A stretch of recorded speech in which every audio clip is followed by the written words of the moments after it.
कथा क्या है, मैं कथा के विषय में आज चर्चा करूंगा 5 मिनट के लिए। राजा परीक्षित ने श्री सुखदेव जी से कहा कि तुम बार बार कहते हो कि कथा का आह्वान कीजिए, कथा कौन है, कथा का स्वरूप कैसा है, कथा दिखती कैसी है, कथा कहती क्या है, मुझे ये कथा मुझे बताइए।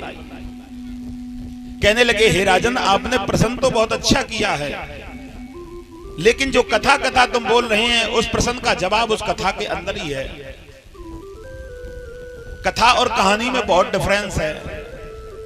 कहानी कहते हैं जिसमें 90% झूठ होती है, और कथा कहते हैं जो सुनकर के हमारे हृदय में कथती है। और हृदय में कौन सी कथा करती है? जिस हृदय में भक्ति का रस मिला रहता है।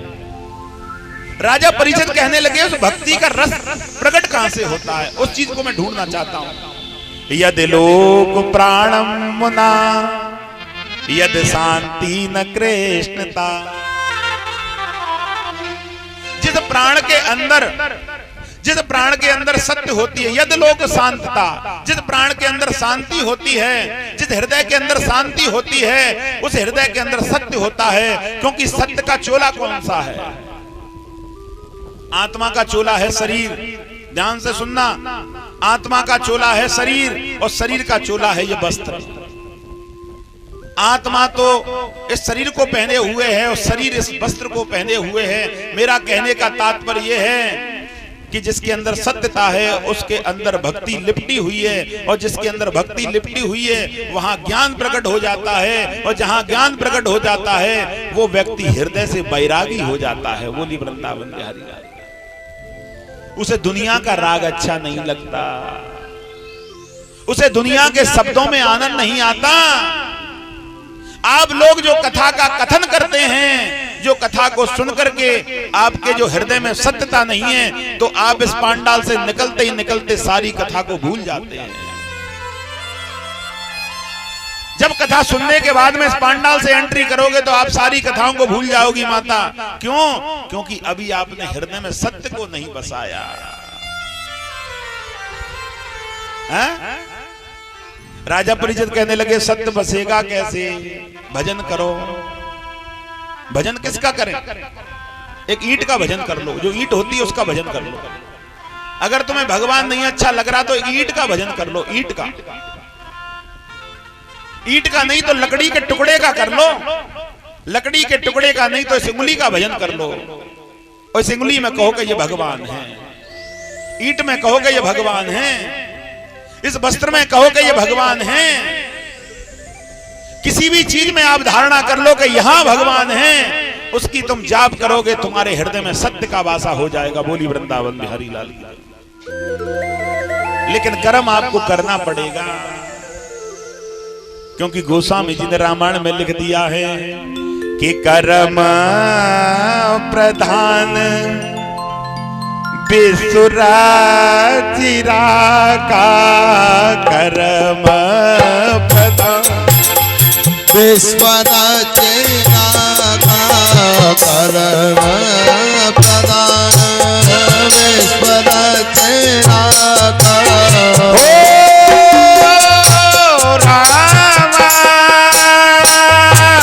रामा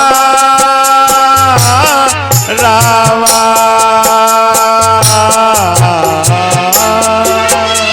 कर्म प्रधान विसुरति रागा। कर्म प्रधान विश्वरति रागा। जैसे पाल बोया वही पाल जागा। ऐसे फल बोया वही फल जागा। सीताराम गाओ माता राधे श्याम गाने। सीताराम गाने हरे श्याम गाने गाने गा। कर्म की ओर ध्यान रखो। जीवन भर घंटी हिलाते रहो मंदिर में, कुछ नहीं मिलेगा। जीवन भर धूप बत्ती के पैकेट लगाते रहो मंदिर में, मतलब ही नहीं है। क्योंकि धूप बत्ती बनाने वाले कभी नहाते नहीं है, बनाते रहते हैं धूप बत्ती, पसीना टपकता रहता है उसमें।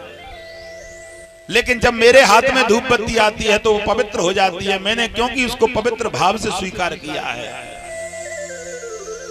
आप किसी भी चीज को पवित्र भाव से स्वीकार करने का प्रयास कीजिए। जब तक कर्म को चेंज नहीं करोगे, जब तक कथा क्या, ऐसी कथा तुम 56 सुन लो, कुछ नहीं होगा। राम जी स्पष्ट कर गए हैं पहले ही, मेरी कथा में तुम्हें सत्य को धारण करना पड़ेगा। शिव जी कौन है? मैं शिव जी की चर्चा कर दूं? कथा तो कृष्ण की चली रही है। शिव जी कौन है? शिव जी ने एक मंत्र में बोला है, ये मंत्र सबसे बड़ा है शिव जी का, कि सत्य प्रणाम। शिव जी कह रहे हैं मैं शिव नहीं हूं, मुझे शिव मत मानो, मुझे कोई शरीर भी मत मानो, मेरी आंख नहीं है, कान नहीं है, मुंह नहीं है, पैर नहीं है। सत्य प्रणाम सदाशिव लिंगम। शिव जी कह रहे हैं सत्य प्रणाम सदाशिव लिंगम, मैं सत्य हूं। और तुम किसको प्रणाम कर रहे हैं? सत्य को। मंत्र क्या कह रहा है? सत्य प्रणाम। तुम सत्य को प्रणाम कर रहे हैं, और जब सत्य को प्रणाम करते हैं तो सदाशिव लिंगम, जो व्यक्ति सत्य को प्रणाम करता है सदा मैं उसके साथ में रहता हूं। और कूकत चंदन लेपत लिंगम, इस मंत्र से शिव जी का श्रृंगार भी हो गया।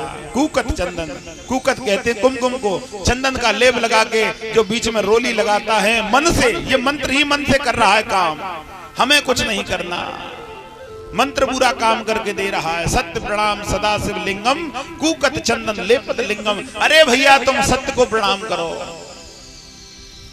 परमात्मा का शरीर नहीं है, परमात्मा सत्य है। ये पंखा भी तो भगवान है, इसकी पूजा करो।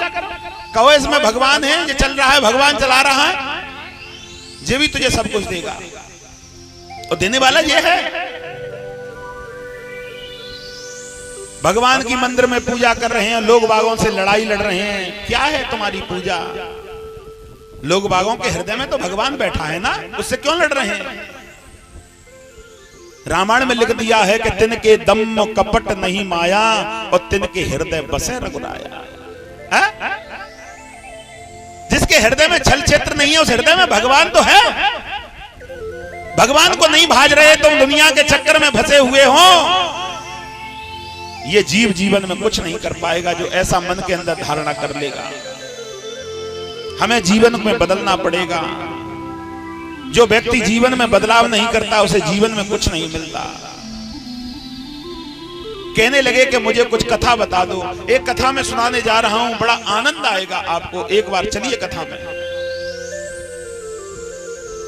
हमारी धरती पर एक संत हुए, संत का क्या नाम था? माधव दास।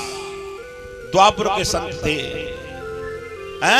और बड़े अच्छे क्षत्रिय संत थे वो। ध्यान से सुनना। कौन से? माधव दास। माधव दास का जब से जन्म हुआ, जब से माधव दास ने भगवान के अलावा किसी का नाम नहीं लिया।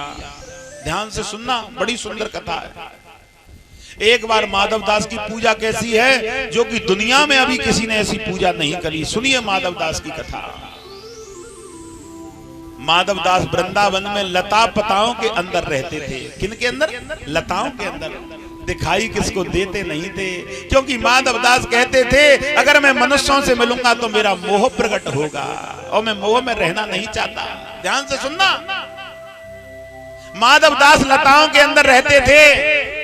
अच्छा, खाते क्या थे ये सुन लो, भगवान को खिलाते क्या थे ये भी सुन लो।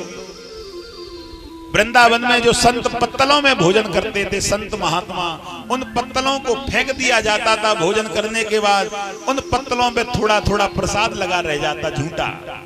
किसी पत्तल में एक गसा रह गया, किसी में एक तिनका रह गया। माधव दास आते, सारी पत्तलों को इकट्ठा करते और सारी पत्तलों से झूठा प्रसादी उठाते और मिट्टी के किरबे में इकट्ठा कर लेते। पत्तलों से झूठा झूठा प्रसादी उठाई, मिट्टी के करबे में रखा, लताओं के अंदर चले गए। अचंबे की बात तो यह है कि उसी झूठी प्रसादी से ठाकुर जी का भोग लगाते। बोली वृंदावन बिहारी लाल। संतों की पत्तल फेंक दी जाती और जो संतों की पत्तल पे थोड़ी सी प्रसादी रहती थी उसको इकट्ठा करके लाते, भगवान को भोग लगाते और भक्ति करते, उसी को खुद खाते। एक दिन माधवदास भक्ति में लगे रहे, भूल गए। अच्छा एक बात कहूं, भगवान का भक्त कभी कभी भूल जाता है, पूजा में लगा रहा, टाइम को भूल जाए, समय को भूल जाए, है? अच्छा कई भक्त समय से पूजा करते हैं, एक माला करनी है तो राम राम, एक हो गई, हो गया काम। जैसे ड्यूटी एक ही, 1 घंटे ड्यूटी लगी है, 1 घंटे। आजकल आदमी जाप भी करता है, कैसे? मैंने तो अचंभे वाली बात देखी है, आदमी जाप भी गिनतियों से करता है। एक व्यक्ति कहने लगा, गुरुजी मैंने 1 माला कर ली, मैं 2 माला करेगा तो क्या घर मर जाएगा तेरा? अरे 2 कर ले, 3 कर ले, है? नहीं मैं 1 ही करता हूं। अरे राम राम, भगवान का नाम तो जितनी बार हो जाए। ध्यान से सुनना, माधवदास को एक दिन भक्ति करते करते समय हो गया, भूल गए माधवदास। और जब भूल गए तो ध्यान आया, अंदर से चेतना हुई, भूख की, अंदर से भूख लगी, चेतना हुई। माधवदास भूल गए, और जब भूल गए, अरे अभी भोजन तो किया नहीं, भोग भी नहीं लगाया। दौड़ते दौड़ते गए, संतों की झूठी पत्तल पड़ी, संतों की झूठी पत्तलों से शीत प्रसादी उतारी, और शीत प्रसादी उतार करके मिट्टी के करवे में रखी, और लताओं के अंदर जब पहुंचे तो आज ठाकुर जी को भोग लगाना भूल गए। आज ठाकुर जी को भोग लगाना भूल गए, और जब भोग लगाना भूल गए, ठाकुर जी को ध्यान से सुनना, आज भोग भी लगाना भूल जाते कोई बात नहीं, लेकिन आज मन में सोच रहे भोग लगाना है, भोग लगाना है, लेकिन भोग लगाते समय उन्होंने भोग तो नहीं लगाया, मुंह में एक गसा रख लिया। अगर मुंह में खा भी जाते तो कोई बात नहीं, मुंह को चलाते चलाते ध्यान आया, भैया अभी ठाकुर जी का भोग नहीं लगाया। हमारी धरती पर ऐसे ऐसे छत्री तपेश्वरी हुए हैं, बैठे बैठे कहने लगे कि मुंह से इस भोजन को बाहर फेंक दूं, मुंह धो के दोबारा से भोग लगा के कर लूं कि नहीं, अगर मैंने भोजन को बाहर फेंक दिया तो संतों का अपमान हो जाएगा, और अगर मैंने भोजन को कर लिया तो मैं आज जीवन में ठाकुर जी से पहले भोजन कर लूंगा। रोने लगा बैठा बैठा, कहे तो किससे कहे, मुंह में रखे रखे भोजन पूरा दिन हो गया रोता रहा, पूरी रात हो गई रोता रहा, अगला दिन हो गया रोता रहा। से कहें मुंह में भोजन रखा है, बाहर फेंकता हूं तो संतों का अपमान होता है, खाता हूं तो मैंने भगवान से पहले भोजन कर लिया, रोते रहे। इधर में बैठे बैठे भगवान सोचने लगे कि माधवदास रो रहा है, मुझे चलना चाहिए। भगवान लताओं के बीच में पहुंच गए और आवाज लगाई, माधव। माधव ने भगवान को देखा तो जोर जोर से रोने लगे। भगवान समझाने लगे रोता क्यों है, हाथ पकड़ लिया और कहने लगे कि माधव पास तुम्हारे आया, ओ माधव माधव माधव रे माधव रे माधव पास तुम्हारे आया, रोता क्यों है क्यों घबराया, मैं तेरे पास में आया रे माधव माधव पास तुम्हारे आया। भगवान भी रो गए माधवदास के लिए। माधवदास कहने लगे 2 दिन से मुख में भोजन रखता हूं, बाहर फेंकता हूं तो तेरा संतों का अपमान होता है, खा जाता हूं तो तेरा अपमान होता है। भगवान रोते रोते कहने लगे, अपने मुंह में से थोड़ा सा प्रसाद मेरे हाथ पे पटक दे, मैं उसके खा लूंगा, फिर तू खा लेना। माधवदास जोर जोर से रोने लगे, ऐसा भी दयालु है तू, 2 दिन से मुंह में रखा हुआ भोजन कहता है बाहर पटक दे, मैं थोड़ा सा खा लूं। आज भगवान ने उसको पकड़ के हिलाया, थोड़ा सा मुख से भोजन गिर पड़ा, भगवान ने उसे ग्रहण कर लिया। भगवान ने उसे ग्रहण कर लिया और आज माधवदास को हृदय से लगा लिया। मेरे कहने का तात्पर्य यह है, तुम किसी भी रूप से भगवान को मनाओ, किसी भी रूप से भगवान को पालो, लेकिन पाना तो सीखो। भगवान के लिए हम लोग केवल दिखावा कर रहे हैं। आज दुनिया का दिखावा रह गया है। दिखावे से भगवान नहीं मिलता है, करने से भगवान मिलता है। भोजन को अगर तुम्हें दिखाया जाए तो पेट नहीं भरेगा, भोजन को करने से पेट भरेगा।